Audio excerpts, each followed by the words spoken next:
मतलब हम ही हो रहे। अब जो नहीं जानते, अभी से मेरा चैनल है उसके ऊपर ओके करो, सब्सक्राइब करो और मेरे से जुड़े रहो। इतनी सुंदर पदों का वर्णन किया गया, साची प्रेम सगाई। मतलब लास्ट में बात कहां अटक रही है? प्रेम पे। आप कितना झंझट कर लो, अगर प्रेम नहीं है तो देखिए, एक पति ने अपनी लक्ष्मी को बोला कि लक्ष्मी, आप मेरे से शादी कर रहे हो? कि हाँ। कि आपको जो चीज चाहिए मैं दे दूंगा। आपको गाड़ी चाहिए, मन मांगी गाड़ी मांग लेना। आपको विदेश में टूर करना है, जहां जाना मैं टूर करवा दूंगा। आपको क्या खरीदना है कपड़ों में, वो सारे कपड़े दिला दूंगा। आपको गहना कैसा लेना है, आपको गहना मैं दे दूंगा। बंगला बना के मैं दे दूंगा, पर एक चीज मैं नहीं दे पाऊंगा। क्या? कि मारो मन थारा में नहीं है, कटे अटकी उड़ो है। अब बोलो, वो लड़की मान पाएगी क्या? कि बाहर रखो तुम्हारी गाड़ी को, रखो तुम्हारे बंगले को, रखो तुम्हारे गहने को, मने तो आप चाहिए। समझ में आ रहा कि नहीं आ रहा है? मतलब भगवान कहीं के ये चीजों मने नहीं चाहिए, मने चाहिए थारो मन। तन नगरी, मन मंदिर और परमात्मा उसके अंदर, उसके अंदर है भगवान। तो विदुर जी महाराज अब वहां से भोजन प्रसाद नहीं कर रहे हैं भगवान। उद्धव जी को बोलते, उद्धव चलो विदुरगढ़, हम जाते विदुरगढ़। और जैसे ही विदुर जी के घर पे आते हैं, विदुर जी तो कुछ बाजार में गए हुए थे, कुछ सामग्री लाने के लिए भगवान आ रहे हैं। समाचार तो भेज दिया, पर देखो विदुरानी की क्या दशा होती है। प्रेम इसको कहते सब, प्रेम उसको नहीं कहता है। अब विदुर रानी जी कुछ काम में थे, बाहर से दरवाजा बजा दिया, अंदर से आवाज आई गई। उस स्थिति का मैं वर्णन भी नहीं कर सकता। आप सबों ने कई बार भागवत में सुना होगा कि वो किस स्थिति में थे। तन पे कपड़े भी नहीं है। जैसे ही आवाज आई गई कृष्णा, भूल गई शुद्ध बुद्ध। अब शुद्ध बुद्ध याद रहे तो भगवान की भक्ति नहीं रहे। यही तो है ना, शुद्ध बुद्ध खो जाए ना, तब सोचना के दुनिया क्या। के मैंने परसों पहले एक शब्द बताया आपको, दीवार पे लिख देना एल के, लोग क्या कहेंगे उसकी परवाह मत करो। लिख दो बड़े अक्षरों में, कोई दिक्कत नहीं है। हमको बस दुनिया रूठे रूठन दे, मेरा प्रभु रूठा न जाए। दुनिया सारी रूठ जाएगी, मुझे कोई फर्क नहीं पड़ेगा, वो नहीं रूठना चाहिए। भगवान की कृपा। आपको शायद पता नहीं होगा, कोरोना काल में लोगों ने ऑक्सीजन की कीमत समझी। एक एक सिलेंडर लाख लाख रुपया। जो एक पौधा इतनी ऑक्सीजन देता है, वो पौधा नहीं लगाता है। ऑक्सीजन के लिए लोग रो रहे हैं। तो भाई पौधे लगाओ ना। आप यहाँ पे, मुझे थोड़ा अटपटा भी लग रहा है यहाँ पे, इतना यहाँ पे है पर थोड़े पौधे नहीं है यहाँ पे, इतना खुला खुला पड़ा है। क्यों नहीं लगाते आप पौधे? ये पत्थर है नीचे। हाँ।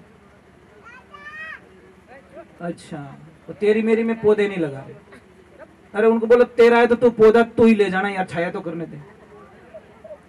बराबर नहीं, तुम ले जाओ, क्या चाहिए हमको, छाया तो करने दे। गायें बैठी, ऑक्सीजन पैदा रही, हमारा स्वास्थ्य सुधरेगा। विदेश में शर्त क्या है पता? एक पौधा काटो, पहले 10 पौधे लगाओ, फिर तुम्हारे जो पौधा अड़चन कर रहा है उसको काट सकते हो। वहां की सरकार का ये नियम है। मतलब पौधा काट सकते हो, कोई दिक्कत नहीं है, परमिशन लेना पड़ेगा। पहले आपकी हाजिरी के 10 पौधे लगाना पड़ेगा। 10 पौधे लगाने के बाद में उस पौधे को काटने की परमिशन मिलती है। वहां पे एक पौधा नहीं काट सकते आप, पहले पौधे लगाओ। आपने तो आवे जो कोई। तो भगवान की कृपा हुई, प्रेम। और विदुर रानी अंदर इस स्थिति में थी, जैसे दरवाजा खुलवाया, अंदर से दौड़ के आई, दरवाजा खोल दिया, शुद्ध बुद्ध चली गई। और आपको पता है क्या किया उन्होंने? जहां पे भगवान श्री कृष्ण का आसन था, वहां पे विदुर रानी खुद बैठ गई। और जहां विदुर रानी का आसन था, वहां मेरे भगवान को बैठा दिया। यही तो है नहीं भगत और भगवान की लीला। पर भगवान भी कितने अच्छे हैं, बैठ गए। अब खिलाए क्या? पास में केले पड़े थे, अब विदुरानी नहीं चाहती थी कि मैं 1 सेकंड के लिए चेहरे से नजर हटा लो, तो केड़ो लियो हाथ में, पर सुरता में कौन? भगवान। केला छील रही है, फेंकना तो छिलका था, फेंक दिया अंदर से केला, और छिलके छिलके भगवान को खिला रही है, और भगवान खा रहे हैं, भगवान खा रहे हैं। इसीलिए कहते हैं कि बिलनी रा बोर सुदा मारा तंदुल रुच रुच भोग लगाई, दुर्योधन रा मेवा त्याग्या साग विदुर घर खाई, संतों साची प्रेम सगाई, कर्म कटे 84 छूटे जीव प्रेम पद पाई। ये होता प्रेम भाव होना चाहिए, विचार होना चाहिए। हमारी विचारधाराओं को भटकाने मत दो। हमारी पहचान इन ड्रेस से नहीं है, इन कपड़ों से नहीं है, इन गहनों से नहीं है, हमारी पहचान निज नाम से। आज हम कपड़े चेंज करके चेंज होना चाहते हैं, ये संभव नहीं है। आप क्या सोचते हो मैं ड्रेस चेंज कर दूंगा तो मैं बदल जाऊंगा? नहीं, खाली बारे खोड़ियों बदलने की नहीं रेवे, अंदरी तलवार भी बड़ी मजबूत होनी चाहिए तो आनंद आवे। ये बगीचा है, ये भगवान ने क्या लगाया? ये बगीचा ही थे, पता नहीं किस फूल को माली आएगा, हाँ, वो तोड़ के ले जाएगा, कोई मना नहीं कर सकता उसको, वो मालिक है, अधिकार है। पता नहीं कली तोड़ दे तो कौन जाने, वो कली तोड़ दे, मना कर देंगे मालिक को, कली पसंद आ गई, मतलब छोटे बच्चे को भी उठा लेंगे तो कई लोग बोलते हैं जितनी उम्र थी, छोटा उम्र था, इस उम्र में उसको लेके, अरे भगवान को पसंद आ गया, कली पसंद आ गई, लेके चले गए, बस उसका अधिकार है, बगीचा लगाया उन्होंने, कोई मना नहीं कर सकता। वहां मौत के सामने किसी की, क्योंकि मौत आपको पता है मौत के कान नहीं है।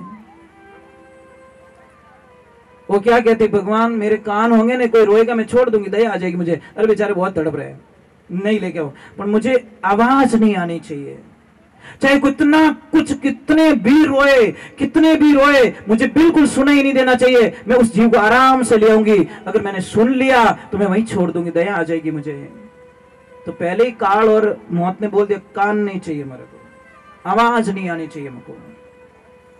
तो विदुर जी महाराज जब आए तो बोले ये क्या कर रही कि भगवान को जिमा रही हूं, अरे ऐसे कैसे जिमा रही है? तब उनको पता चला कि सारे छिलके तो भगवान को प्रसाद में जिमा लिया। परंतु जब विदुर जी महाराज जिमाने लगे तो भगवान ने थोड़ा मुंह मोड़ लिया, बोले क्या हुआ प्रभु के दस, वो स्वाद नहीं आया, जो स्वाद विदुरानी के छिलकों में स्वाद था, वो आनंद था, वो इस गिरी में नहीं है, केले में नहीं है। प्रेम तो विदुर जी को भी था, पर शुद्ध बुद्ध खो के जो भगवान की तरफ जाते नहीं। मीराबाई को लोग कितना ताना मारते थे ना। तो देखो मीरा क्या कह रही है, वैसे तो आरती का टाइम हो गया, अपन क्या करे, छूटता नहीं जीव। आंबू पाको तो पाको, पाकी जने घणी पड़ी नीचे आगा, माडानी तो नहीं तोड़ना, समझ में आई नहीं, वो तो पाकी जने ऑटोमेटिक झाबड़ी पड़ जाएगी, वो ऑटोमेटिक रुके ही को नहीं। एक आध भजन सुना लेता हूँ, अपन क्या करे। देखो आप लोग बहुत अच्छे हो, अच्छे नहीं बहुत अच्छे हो। मैं आपको लास्ट में कुछ लिखवाऊंगा, वो लेके जाना। मैं हर दिन लास्ट में कुछ लिखवाऊंगा, वो आपके काम की चीज होगी। वो मैं जो पढ़ता हूँ शास्त्रों में, मैं चाहता हूँ आप तक पहुंचे, मेरे तक अकेले तक रख के क्या करूंगा मैं, समझ में आई नहीं। एक मटकर मैंने पानी ढक्कन देन राख दियो तो वो 15 दिन बाद में पीवे जड़ो ही नहीं रहे, इससे बढ़िया उसको पिलाते रहो, भरते रहो, पिलाते रहो, भरते रहो। तो हम यही करते, रोज पढ़ते हैं, रोज उस मटके को खाली करते, लोगों तक पहुंचा देते कि चलो मैंने रात को ये पढ़ा है, सुबह में ये पढ़ा है, मैंने शास्त्र में ये पढ़ा है। मैं चाहता हूं आप तक वो पहुंचे, ये चीज है। अच्छा मुझे एक बात बताइए, आप मांग क्यों भरते हो? हाँ मांग भरते क्यों आप? भाई मांग भर रहे, परिभाषा तो पता होना चाहिए, मांग की परिभाषा तो होनी चाहिए, ठा तो पढ़नी चाहिए। हम लाइसेंस क्यों बनाते गाड़ी का? समझ में आ रही नहीं है? ये आपका लाइसेंस है। मांग क्या कहती है? आप शादीशुदा हो। लाइसेंस क्या है? कि आप सरकार के ऑथोरिटी में आप ड्राइवर पक्के हो, ये आपका लाइसेंस है। मांग भरी कैसे जाती ये बताओ मुझे, कोई देवी बता दो, ताकि कोई भूल होगी तो मैं हैंड टू हैंड बता दूंगा आपको। मैं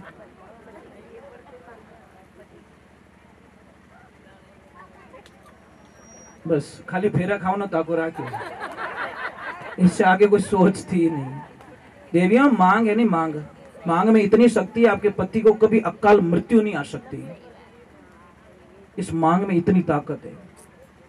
और आपको एक कथन सुनाता हूं, जब बाली को मारने के लिए भगवान खड़े हैं, बाली मर नहीं पा रहा है, तीर नहीं चला पा रहे भगवान, तो सुग्रीव जी कह रहे प्रभु क्या हुआ, हे नाथ नारायण क्या हुआ। मांग भर के रखी है और जब तक वो मांग भरी हुई है मेरे बाण काम नहीं करेंगे, क्योंकि वो पतिव्रता नारी है और पतिव्रता के नारी के अंदर ब्रह्मांड में कोई ऐसा देव नहीं है जो उसके पति को मार सके, यमराज भी नहीं मार सकते।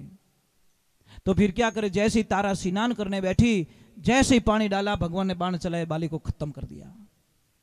इतनी ताकत है और आप इसको मजाक में लेते हैं। कई कई तो इतनी स्पीड से मांग भरती है, लाओ हेलो भाई क्यों उतावल है, भाव के साथ में मांग नहीं भरते। मांग इसका तरीका बताया आपको, क्या पूर्व दिशा में मुंह करके मांग भरनी चाहिए, मतलब हामी सूरज, सूरज भगवान जिधर से निकलते हैं ना उस दिशा में घूम के मांग भरिए और बोलिए मेरे पति की रक्षा करना। उत्तर दिशा में मुंह करके मांग भरोगे तो आपके पतिदेव का धंधा अच्छा चलेगा। अगर पश्चिम दिशा में मुंह करके जिधर सूरज डूबता है उधर मुंह करके मांग भरोगे तो आपके पति एनी टाइम बीमार रहेंगे, बॉडी पेन रहेगा, कोई न कोई तकलीफ उनके शरीर में रहेगी। डॉक्टर के पास जाओगे, चेक कराओगे, नॉर्मल रिपोर्ट आएगी। और दक्षिण दिशा में भूल करके भी कभी मुंडो मत कर जो, क्योंकि पति गए हैं बाहर, वापस आएंगे कि नहीं आएंगे इसकी कोई गारंटी नहीं है। समझ में आ रही नहीं, इस मांग से इतना असर पड़ता है। दिशाएं बहुत कुछ देती है, दिशाएं बहुत कुछ हमको दे देती है, पर दिशाओं की जानकारी होनी हमारी जरूरी है। समझ में आई नहीं। और एक साइड में मांग मत भरा करो, मांग सीधी होनी चाहिए, सही है। साइड में मांग भरती है ना, उसका पति एनी टाइम हर तीसरे चौथे दिन उससे झगड़ा करेगा भयंकर। आप प्रयोग कर लीजिए, मेरी बात पे विश्वास नहीं, 15 दिन मांग भर के देख लो तिरछी, देखो कैसे झगड़ा होता है, क्योंकि ये पति का ही प्रतीक है ना। समझ में आ रही नहीं, तो ये तिरछी मांग कभी मत। अभी अभी जो पिछली जो बच्चियां पढ़ती हैं, ये क्या, ये तो गुरुजी अपन का स्टाइल है। तो शादी स्टाइल में तो टूटे है, कितनी फास्ट टूटे रही है। 6 महीने नहीं होते, please mom I don't like, I not accept, my husband is black. वाह, बात खत्म हो गई। बापड़ो खर्चो करियो 20 साल रो, बाप वो पूरो खर्चो ही कर दियो અને વિને પસંદ ही नहीं आयो। वो बाप के 20 साल पसीना री कमाई धीरे धीरे रिपियो रिपियो जोड़ तारे ब्यावरो भेड़ो करियो तन जची को नहीं, मने जचा दियो। टेंट आळो रुपया मांगे, हालो 11 आळो रुपया मांगे, हलवाई रुपया मांगे, तारे जची को नहीं। मने 1 मिनट माते तू बेटा रोड माते लाइन खड़ो कर दियो, अब मैं जाऊं तो जाऊं कटे। एक बात का ध्यान रखना, एक बाप होता है ना, बिना आंसुओं और बिना आवाज को रोने वाला व्यक्ति सिर्फ एक बाप होता है। समझ में आ रही नहीं। और ब्याह शादी में सबसे सस्ते कपड़े सिर्फ एक बाप के होते हैं, सबसे सस्ते। पूरी शादी में देख लेना, सबसे जो सस्ती ड्रेस है वो एक पिता पहन के घूमता है। बेटी बेटा जमाई पोता पोतियां बिदनियां सबके महंगी महंगी ड्रेस होती है, पर आप नजर घुमा के देखना, एक पिता को सिर्फ सबसे सस्ती ड्रेस मिली हुई रहती है। उस पिता का जी दुखा रहे हम लोग, कैसे क्षमा कर देंगे भगवान हमको? कौन जानेंगे उसके दर्द को? कौन जाने? पिता को कौन जान सकता है? कोई नहीं जान सकता। पिता जाने के बाद में पता चलता है। बेटी सबसे ज्यादा किस दिन रोती है पता है? जिस दिन उसका पिता दुनिया से चला जाता है। बेटी सब कुछ सहन कर सकती है, अपने बाप की मौत को कभी सहन नहीं कर सकती। वो कहती है आज मेरे यहां से जलपान उठ गया बस। कई बार बहन बेटियां नहीं कहती आज हमारा पापा रहता तो। कई बेटियों के मुंह से सुनता हूं मैं कभी कभी कि आज हमारा पापा रहता तो शायद मने इन स्थिति रे माने खड़ी नहीं होने देता। महाराज एक गांव में दुष्काल पड़ गया, मतलब अकाल, बारिश नहीं हुई 5-7 सालों से बारिश नहीं हुई। तो उसकी वहां पे बहन थी, उसने विचार किया कि 12-15 कोस पे मेरा भाई रहता है, वो बहुत पैसे वाला है, बहुत पैसे वाला है, और मैं जाती हूँ मेरे भाई से कुछ हेल्प ले लेती हूँ, जब हमारे यहाँ पे वापस होगा तो वापस दे दूंगी। वो बड़ी आस लेके बहन जाती है, कहां पे? भाई के पास में। पर जैसे ही भाई ने देख लिया कि रोड पे बहन उतरी है, वो ऊपर खड़ा था, उसकी पत्नी को बोल दिया मेरी बहन आई तो बोल देना तेरा भाई बाहर गया हुआ है, मुझे पता है वो कुछ न कुछ लेने के लिए तेरे अपने पास आ रही है, और हमको देना नहीं है बहन को। देखिए जैसे ही बहन आई, भाभी साहब को प्रणाम किया और भाभी साहब को बोला भाभी साहब हमारा भाई साहब कटे, कि तारा भाई साहब 4-5 दिन उबारे गयोड़ा है, तो भाभी साहब आप ही थोड़ी हेल्प कर दो। कि नहीं भाई साहब मैं आपके भाई को पूछे बिना कुछ नहीं कर सकती। कुछ नहीं कर सकती। बहन ने बोला मेरी हालत ऐसी हो गई उस मृग के जैसी, मिर्गा जल दिसे, कोई प्रियो न पीसे, कोई प्रियो न पीसे, कोई विश्वा दिसे। रेगिस्तान में धूल में गर्मी के दिनों में हिरण को पता चलता कि वहां पानी भरा है, पर वो पानी नहीं है, वो रेत चमक रही थी। उसकी तलाश में बेचारा वहां जाता है, और वहां जाता है तो खाली रेत मिलती है, पानी नहीं मिलता, प्यासे प्यासे वो मर जाता है।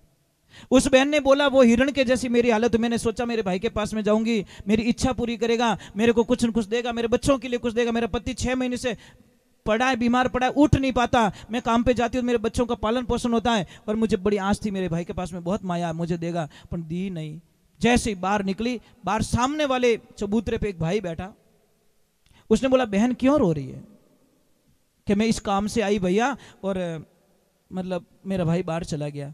देखो वो बोला मैं बहन तेरी जात का तो नहीं हूं, तेरे परिवार का नहीं हूं, तेरे खून का रिश्ता नहीं है, तेरे रिश्ते में भी नहीं हूं, पर मैं थारे गांव रो भाई हूं। गांव का भी तो भाई होता है भाई, गांव पे जहां तूने जन्म लिया तो वो भाई तो हूं। वो भाई बाहर गया, ये तो नहीं गया, वो भाई तो अटी है। बोल थारे कई चीजें, वो एक भाई गया पगली, गांव रो भाई तो नहीं गयो। भाभी साहब ने बुलाया, पहलो पाड़ियो देख थार भाई से आया है या मुसीबत में है, यानी चाहिए जो दे दे। वो देखो पत्नी मिले तो ऐसी मिले। बोले भाई साहब थारे चाहिए कहीं, पूरा ही गाडो भर दियो, बैल गाडो धान भर दियो, पैसा दे दिया, वो दे दिया, वो दे दिया, और गाड़ी दे के बच्चे को रवाना किया, जा बेटा बुआ जी को घर पे छोड़ के आ। जैसे ही बच्चा जाता है, पीछे पति पत्नी दोनों धर्मात्मा थे, सत्संगी जीव थे, भागवत सुनने वाले थे, भगवान की कथा करने वाले थे, पूजा पाठ करने वाले थे, यज्ञ हवन करने वाले थे, तीर्थों में गए हुए थे। तो उन्होंने बोला कि हमारा बच्चा बाहर गया है छोड़ने के लिए, अगर बाईसा ने कुछ उसको खिला दिया और उसके बदले में उसने कुछ नहीं दिया तो हमारा धर्म खत्म हो जाएगा, हमारा सारा पुण्य खत्म हो जाएगा। दूसरे तीसरे दिन देख रहे तो बच्चा पैदल आ रहा है। आते ही बेटे को पूछा बेटा बैलगाड़ी कहाँ है? अरे पिताजी आपको पता नहीं है, वहां पे गया, बुआ जी ने मनवार कर ली, नहीं बेटा कुछ खाना पड़ेगा। बुआ जी ने कुछ खिलवा दिया, जेब चेक किया तो 1 रुपया नहीं निकला, तो मैं तो उस रोटी के बदले में बुआ जी को बैलगाड़ा ही दे के आ गया। बोला तू तो मारो ही बाप निकलियो, तू तो बड़ा दानी महादानी निकल गया, हम तो थोड़ा दान किया, तू तो बैलगाड़ा ही दे के आ गया। जा बेटा आज हम धन्य हो गए कि हम शेर तो तू सवा शेर निकल गया, क्योंकि ये बेटा हमारा नाम कभी खराब करने वाला नहीं है। इसलिए ये जिंदगी में ध्यान रखना, बहन को कभी घर से दुखी होकर मत निकालना। और जितनी भी भौजाई सा यहां बैठी है, आपका कर्तव्य बनता है कि ननद भाई सारे कदी आडा मत फिर जाओ, अगर आप सच में सत्संग सुन रहे हो तो। चलो एक भजन सुना दो छोटा, क्योंकि वो भजन याद आया भाई।